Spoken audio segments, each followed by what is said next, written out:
Shalom Aleihim, Bapak Yahweh memberkati. Jumpa lagi dengan saya Bambang dari channel Klaten Messianic Center. Pada hari ini kita akan mendengarkan kesaksian dari Ibu Cici Esti Wijayanti tentang bagaimana beliau mendapatkan momongan. Mari kita simak kesaksiannya. Shalom Aleihim Bapak Ibu Saudara-saudara. Nah, kali ini saya ingin berbagi cerita ya. Pengalaman real saya untuk mendapatkan anak yang kedua dengan cara law of attraction. Jadi saya punya anak pertama dan setelah dia berusia sekitar 10 tahun, dia itu mulai minta adik gitu ya. Karena mungkin dia merasa kesepian gitu. Nah, kemudian pada akhirnya saya dan suami mengikuti promil gitu. Nah, ternyata dari hasil kontrol kami ke promil, mengingat jarak waktu dari kehamilan pertama ke rencana promil yang kedua ini memang terlalu panjang, itu memang kondisi fisik saya atau kondisi kandungan saya itu memang ada suatu perubahan gitu. Jadi saya mengalami beberapa pemeriksaan, terutama USG ya. Dari hasil foto USG tersebut terlihat bahwa saluran telur saya itu memang ada gambar gelapnya sekitar beberapa senti gitu. Nah, gelap-gelap itu setelah dijelaskan dokter, rupanya saluran telur saya itu buntu. Artinya dengan buntu itu sperma tidak bisa bertemu dengan telur. Otomatis itu tidak akan membuahkan atau menjadi seorang anak gitu ya. Nah, ketika itu kami tidak puas gitu ya, tidak puas dengan hasil pemeriksaan dari dokter yang pertama. Kemudian saya dengan suami bersepakat, kami ganti dokter untuk mencari second opinion gitu ya. Dan saya mengikuti promil untuk dokter yang berbeda. Dan ternyata setelah satu paket promil itu dilakukan juga belum mendatangkan hasil. Nah, akhirnya dokter yang kedua itu akan melakukan suatu tes gitu. Jadi di dalam saluran telur saya itu akan dimasukkan sebuah alat dan dari alat itu akan dimasukkan cairan untuk mengetahui itu memang benar-benar buntu, real buntu atau tidak gitu. Wah, saya dan suami, waduh kok kami tidak tidak damai sejahtera gitu. Karena sebuah benda asing akan dimasukkan ke dalam tubuh gitu. Yang kita nggak tahu efeknya seperti apa. Pada akhirnya setelah mendengar penjelasan dari dokter yang kedua, kami berdua berusaha menenangkan diri. Kami pergi ke alun-alun kota, kemudian kami pergi ke warung ronde gitu. Kami jajan bersama itu, ronde itu minuman favorit kami, supaya kami bisa tenang dan mengambil langkah berikutnya. Pada akhirnya memang saya dan suami sepakat gitu. Kita tidak usah mengikuti tes tersebut. Kita lepas saja dari dokter. Karena kami berdua meyakini bahwa Bapak Yahweh lah yang membuat, menciptakan segala sesuatunya. Termasuk membuat yang menciptakan manusia itu Bapak Yahweh. Kami bersepakat, kita minta saja kepada Bapak Yahweh. Bapak Yahweh sang pencipta pasti akan memberi. Nah, kami bersepakat seperti itu. Akhirnya memang kami tidak mengikuti promil apapun gitu.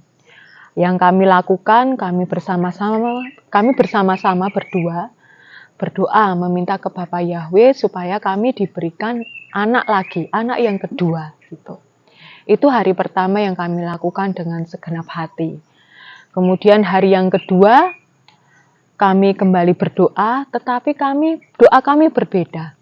Kami mengucap syukur, kami meyakini bahwa kami sudah diberi anak yang kedua. Dengan penuh keyakinan bahwa memang kami benar-benar doa kami sudah dikabulkan dan kami sudah punya anak yang kedua. itu kami lakukan setiap hari gitu. Dengan keyakinan, dengan perasaan yang bahagia kami mengucap syukur karena sudah diberi anak yang kedua. Dan puji Bapa Yahweh, mujizat terjadi. 2 minggu setelah kami lepas dari dokter, ternyata saya hamil gitu. Nah, ini buat kami ini suatu mujizat gitu. Dimana saya mengalami penyumbatan saluran telur, tetapi Bapa Yahweh, Sang Pencipta itu tidak kurang cara. Dia bisa melakukan apapun. Itu adalah hal yang sangat-sangat mudah buat Bapa Yahweh. Karena kami meyakini, kami menaikkan permasalahan kami di dalam doa kami kemudian meyakini, mengimani bahwa kami sudah dikabulkan dan dikaruniai anak, dan apa yang kami percaya itu benar-benar terjadi. Dan ini bukti hidupnya ya, Shalom. Ini. Nah, ini anak kami, ini bukti nyata. Lihat ke sana. Nah, ini bukti nyata, bukti konkret bahwa Bapa Yahweh yang Maha Kuasa sudah mengabulkan doa kami melalui sistem yang Bapa Yahweh berikan, yaitu Law of Attraction. Jadi melalui iman, melalui doa, lihat di sana, melalui keyakinan, melalui doa-doa kami, ucapan syukur kami, akhirnya mujizat terjadi. Dan ini anak kami yang kedua, benar-benar sudah diberikan Bapa Yahweh. Anak kami yang pertama, ini sekarang Salom umurnya sudah 6 tahun, kakaknya umur 16 tahun, saat ini tidak bisa ada di sini karena sedang di rumah ya, sedang di rumah siap-siap mau mudik ke Salatiga untuk melanjutkan sekolahnya. Nah, saudara-saudara yang terkasih, tidak ada yang mustahil. Kalau saudara-saudara mungkin yang belum dikaruniai momongan atau sedang program hamil tapi belum berhasil, mungkin saudara-saudara mendengar opini yang melemahkan, yang tidak membawa pengharapan, jangan takut, jangan khawatir. Karena di dalam Bapa Yahweh, Elohim Sang Pencipta langit dan bumi dan segala sesuatu yang tinggal di dalamnya, tidak ada yang mustahil. Silahkan mencoba. Bapa Yahweh memberkati saudara-saudara sekalian. Amin. Ya, itulah kesaksian dari Ibu Cici Estiwi Jayanti. Ya, Ibu Cici ini adalah istri saya sebenarnya. Ya, jadi pengalaman itu kami alami berdua ya. Apa yang kami lakukan saat itu, kami melakukannya sebenarnya dengan metode afirmasi. Ya. Nah, di sini kita bisa melihat ya bahwa Law of Attraction atau hukum tarik menarik itu bukan hanya untuk menarik abundance atau menarik kelimpahan, menarik kekayaan, bukan hanya itu, tetapi bisa untuk menarik apapun, ya, menarik apapun, termasuk jodoh, termasuk ingin mendapatkan momongan, ingin mendapatkan apapun, ya, itu hukum tarik menarik itu bekerjanya untuk apa saja, gitu ya, untuk apapun, gitu ya. Nah, di sini yang perlu kita ketahui, ya, kita harus membedakan ya antara keinginan yang sungguh-sungguh dan keinginan yang hanya keinginan hanya keinginan biasa gitu ya. Jadi di dalam visualisasi itu penting untuk merumuskan ya apa yang kita inginkan. Caranya gimana? Caranya kita tulis apa yang kita inginkan. Lalu kemudian tujuannya apa? Kita menginginkan itu tujuannya apa? Gitu ya. Jadi nanti kita bisa tahu, oh ini keinginan yang sungguh-sungguh. Oh, ini hanya hanya keinginan untuk memenuhi nafsu aja seperti itu.